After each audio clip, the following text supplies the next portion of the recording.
Welcome. In this video, I'll show you how to change from 2.4 GHz to 5 GHz wireless network adapter in Windows 11.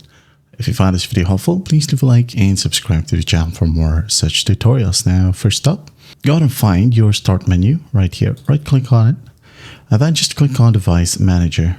Okay. Wait for it to load, and once it loads, go ahead over to your network adapters.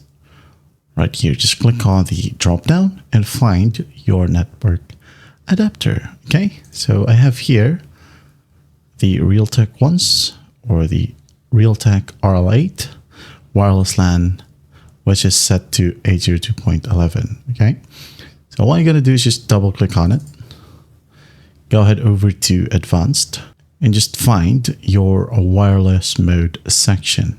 Okay.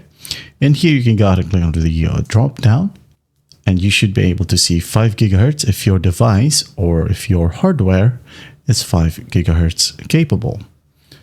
So as you can see here, I only have 802s because I only use a Wi-Fi dongle that is not capable of 2.4 or even 5 GHz. Okay, so if your option is only 2.4, well, that's the best option for you. Now, if you don't have that option, you can go ahead and use 802.11 BG end-to-end.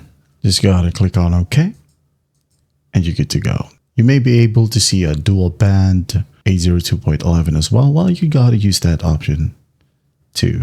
Now, just a quick tip before we end the video. If you want to upgrade, well, you can just go ahead and buy a 5 GHz capable network adapter. Okay, that is how you change from 2.4 to 5 GHz wireless network adapter.